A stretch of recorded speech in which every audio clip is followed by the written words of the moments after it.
Okay, this is Roger Hibbert and his beautiful wife Elizabeth, and we're in Acts 14.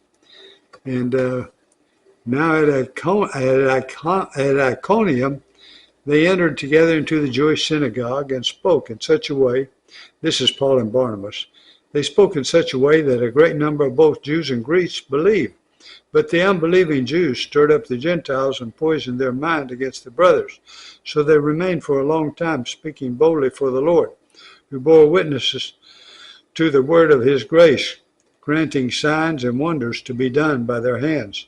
But the people of the city were divided. Some sided with the Jews and some with the apostles.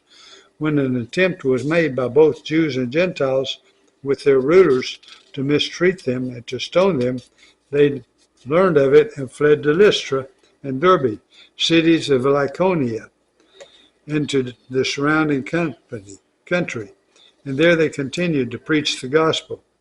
Now at Lystra there was a man sitting who could not use his feet. He was crippled from birth and had never walked. He listened to Paul speaking, and Paul, looking intently at him and seeing that he had faith to be made well, said in a loud voice, stand upright on your feet. And he sprang up and began walking. And when the crowd saw what Paul had done, they lifted up their voices, saying in Lycaonian, the gods have come down to us in the likeness of men. Barnabas they called Zeus, and Paul Hermes, because he was the chief speaker. And the priest of Zeus, whose temple was at the entrance to the city, brought oxen and garlands to the gates and wanted to offer sacrifice with the crowds. But when the apostles Barnabas and Paul heard of it, they tore their garments and rushed out into the crowd, crying out, men, why are you doing these things?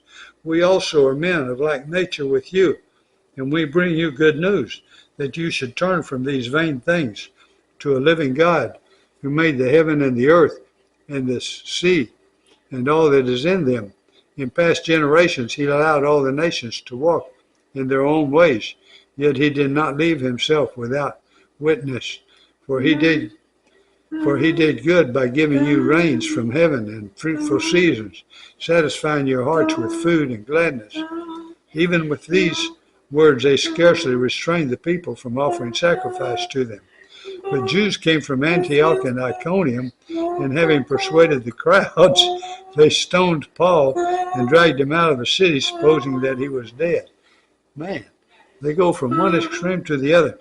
Poor Paul. I think it was all of this opposition that was his thorn in the flesh. Anyway, but when the disciples gathered about him, he rose up and entered the city. And on the next day he went on with Barnabas to Derbe.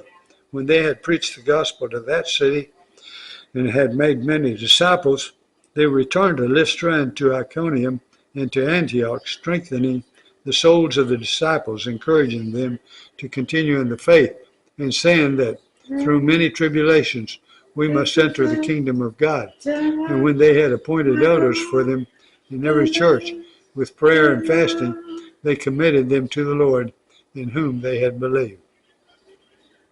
Then they passed through Pisidia and came to Pamphylia. And when they had spoken the word in Perga, they went down to Italia. And from there they sailed to Antioch, where they had been commended to the grace of God for the work that they had fulfilled. And when they arrived and gathered the church together, they declared all that God had done with them and how he had opened the door of faith to the Gentiles, and they remained no little time with the disciples. So that's the first missionary journey, wouldn't you say? All righty.